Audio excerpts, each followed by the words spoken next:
Welcome to twist frame. साउथ cinema में ऐसी कई स्टोरीज बनी हैं जो छोटे बजट में बिना शोर मचाए ऐसा सस्पेंस क्रिएट करती है जो बड़ी बड़ी बॉलीवुड मूवीज से भी ज्यादा धमाका देती है। हर सीन में कुछ अनकहा होता है और हर ट्विस्ट पास स्टोरी एक नया रूप ले लेती है। यहाँ ना ओवर एक्टिंग मिलेगी ना फोर्स्ड ड्रामा, बस एक रॉ और रियल थ्रिल जो आपको सोचने पर मजबूर कर दे। और सबसे इंटरेस्टिंग बात यह है कि ये मूवीज अब हिंदी में डब्ड है, मतलब हर किसी की रीच में। प्रॉब्लम सिर्फ इतनी है कि बहुत कम लोग इनके बारे में जानते हैं। तो अगर आप बार बार वही फेमस मूवीज देखकर बोर हो चुके हो और असली कंटेंट की तलाश में हो, तो ये 10 underrated south Indian suspense thriller movies आपके लिए ही है। तो बने रहिए वीडियो के एंड तक, क्योंकि धमाका सिर्फ शुरुआत में नहीं, लास्ट तक मिलने वाला है। 5 पुराने दोस्त, एक हादसा और एक ऐसा राज जो सबने सालों तक दबा के रखा था। लेकिन जब एक लड़की की मौत होती है और सबूत उन्हीं पुराने दोस्तों की तरफ इशारा करते हैं, तो दोस्ती, भरोसा और इंसानियत तीनों कटघरे में खड़े हो जाते हैं। फिल्म एक बैंड फ्लैट से शुरू होती है। खामोशी, लाश और डर के साए में डूबे कुछ दोस्त, हर कैरेक्टर की आंखों में कुछ, हर डायलॉग में सच्चाई। जैसे जैसे कहानी आगे बढ़ती है, फ्लैशबैक्स पुराने गुनों को सामने लाते हैं और ह्यूम समझ आता है कि सिर्फ कातिल ही नहीं, हर कोई अपने तरीके से दोषी है। अगर आपको क्लोज रूम मिस्ट्रीज, गिल्ट और human psycho based intense stories पसंद है, तो ये फिल्म पुणे हाईवे आपको लास्ट तक स्क्रीन से चिपका के रखेगी। इसकी IMDb रेटिंग है 8.1 और ये Amazon प्राइम वीडियो पर अवेलेबल है। सोचो, जब किसी इंसान की शक्ल एक 120 साल पुरानी लाश से मिलती हो, तो ये कहानी साइंस नहीं बल्कि एक रूह की आवाज बन जाती है। एक आर्कियोलॉजिस्ट जंगल में एक्सकवेशन कर रही होती है और उसी दौरान एक मिलता है। लेकिन असली हैरानी तब होती है जब फॉरेंसिक रिपोर्ट ये है कि स्केलेटन की शक्ल रिसर्चर से बिल्कुल मिलती है। अब बात सिर्फ एक खुदाई की नहीं रहती, ये कहानी बन जाती है पुनर्जन्म और एक मर्डर की। हर कदम के साथ सच्चाई और खौफ की नए लेयर्स खुलती जाती है और रिसर्चर सोचने लगती है, क्या मैं वही हूँ जो पहले भी इस जमीन पर रह चुकी हूँ। कहानी धीरे धीरे अपना राज खोलती है। पहले फॉरेंसिक, पुलिस और हिस्ट्री के डॉक्यूमेंट्स सामने आते हैं, लेकिन बाद में प्लॉट और गहरा हो जाता है। एक रानी की पुरानी कहानी, एक साजिश और एक ऐसा चेहरा जो 2 बार पैदा हुआ। हर फ्रेम में कुछ होता है। जैसे जैसे कहानी आगे बढ़ती है, वो खामोश चेहरा दिमाग में गूंजने लगता है। अगर आप रीइंकार्नेशन वाली मिस्टीरियस कहानियों के शौकीन हो जहां साइंस, हिस्ट्री और रूह एक दूसरे से टकराते हैं, तो इस फिल्म को एक चांस जरूर दीजिए। इसका नाम है नैना, क्योंकि कुछ कहानियां मौत के बाद भी रहती है। और फिर एक और ट्विस्ट, जब एक खूबसूरत लड़की की लाश एक कमरे से मिलती है, तो सवाल सिर्फ ये नहीं होता कि उससे किसने मारा, असली पहेली ये होती है क्यों मारा गया। कहानी शुरू होती है एक मशहूर सिंगर और मॉडल की मौत से। कमरा अंदर से लॉक था, कोई गवाह नहीं और लाश के पास बिखरे हुए कुछ सुराग। अब इस केस की है एक शार्प माइंडेड डिटेक्टिव जिसका अपना पास्ट भी काफी उलझा हुआ है। जैसे जैसे वो मिस्ट्री को डिकोड करता है, हर कैरेक्टर पर शक और गहरा होता जाता है। फिल्म नोयर स्टाइल में बनी ये movie dark tones, slow moments और डीप डायलॉग्स से भरी है। कभी लगता है मर्डर प्यार के चक्कर में हुआ है, कभी लगता है पैसों का खेल है। लेकिन जैसे जैसे फ्लैशबैक्स सामने आते हैं, हर कैरेक्टर एक नया चेहरा दिखता है। विजुअल्स काफी अलग है, पेंटिंग जैसी फ्रेम्स, लेकिन स्टोरी टेलिंग थोड़ी हैवी फील होती है। डिटेक्टिव की अपनी खुद की इस केस को और भी कंफ्यूज कर देती है। सवाल ये उठता है, क्या ये मर्डर सिर्फ एक क्राइम ऑफ पैशन था या फिर एक बड़ी साजिश? और क्या जिस पर सबसे कम शक है वही असली कातिल निकलेगा? फिल्म का नाम है कोलाई, जिसका IMDb रेटिंग है 6.3। प्रदीप एक सीधा साधा गांव का लड़का है। एक दिन उससे एक डेड बॉडी मिलती है और उसके पास एक बड़ी कीमती चेन भी। वो ईमानदारी से पुलिस के पास जाके सब कुछ बता देता है, लेकिन वहीं से उसकी मुसीबत शुरू हो जाती है। अब पुलिस उसी पर शक करने लगती है और धीरे धीरे वो एक ऐसे केस में फंस जाता है जिसमें उसकी कोई गलती ही नहीं। शुरुआत में फिल्म हल्का फुल्का कॉमेडी और गांव की सिंप्लिसिटी के साथ चलती है, लेकिन जैसे ही प्रदीप सिस्टम की सच्चाई से टकराता है, कहानी सीरियस और डार्क हो जाती है। पुलिस स्टेशन के सीन्स, क्वर्की ऑफिसर्स और जबरदस्त डायलॉग्स कहानी को एक अलग हाई फ्लेवर देते हैं। सवाल ये है, क्या प्रदीप अपनी ईमानदारी प्रूव कर पाएगा उस गलती के लिए जो उसने की ही नहीं? मूवी का नाम है साथिया सोधा, जिसका IMDb रेटिंग रेटिंग है लगभग 6। कहानी है एक इज्जतदार और सिंपल जिंदगी जीने वाले आदमी की जिसके लिए एक दिन शौक आता है जब उसकी वाइफ कोर्ट में डिवोर्स फाइल करती है। लोग हैरान रह जाते हैं लेकिन वजह जानकर सबकी सोच हिल जाती है। वाइफ कहते हैं उसका पति है और अब वो इस झूठ के साथ और नहीं जी सकती। शुरू में सब कुछ नॉर्मल और शांत लगता है लेकिन जैसे जैसे कोर्ट के हियरिंग्स आगे बढ़ते हैं वैसे वैसे वो बातें सामने आती है जो एक आम इंसान ने सालों से अंदर दबा राखी होती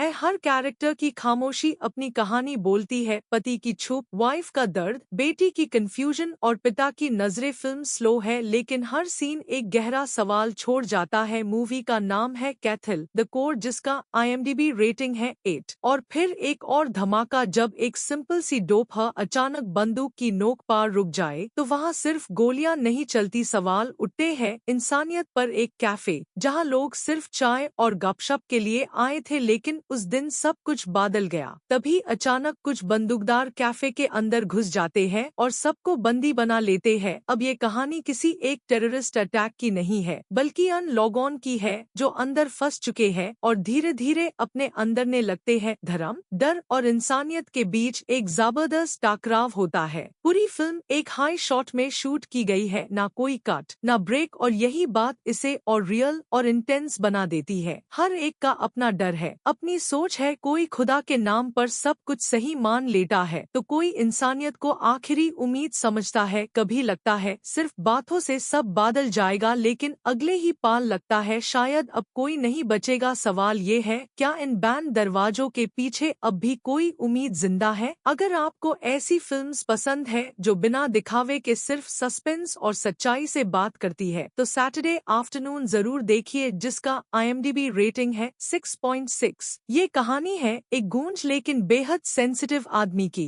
जिसका नाम है टोबी। वो अनाथ है, समाज के किनारे पर जिंदगी जीता है और सिर्फ अपनी आंखों से दुनिया से बात करता है। टोबी एक मासूम लड़की जेनी की देखभाल करता है, उससे अपनी बेटी की तरह पालता है लेकिन जब जेनी की जिंदगी पर एक पावरफुल आदमी हमला करता है तो वही शांत टोबी आग बनकर उठता है। एक स्लो इमोशनल कहानी बदल जाती है एक डार्क रिवेंज ड्रामा में जहां हर फ्रेम में खामोशी ज्यादा बोलती है और कैमरा टोबी की आंखों से बदला दिखता है। कहानी धीरे धीरे उस तूफान तक ले जाती है जहां इंसान इंसान नहीं एक शेरनी बन जाता है। अगर आपको स्लो पेस्ड इमोशनल और इंटेंस रिवेंज ड्रामा पसंद है जहां डायलॉग्स कम और आंखों का दर्द ज्यादा बोलता है तो ये फिल्म टोबी आपको जरूर देखनी चाहिए जिसका IMDb रेटिंग है 7.9। और फिर आती है एक और कहानी जब सियासत के नाम पर खून बहाया जाता है तो सवाल ये नहीं होता कि कौन सही था, असल सवाल ये होता है कि किसको जिंदा रहना चाहिए था। कुछ लोग अपने नेता के लिए जान डीन और लेने के लिए भी तैयार होते हैं। कहानी शुरू होती है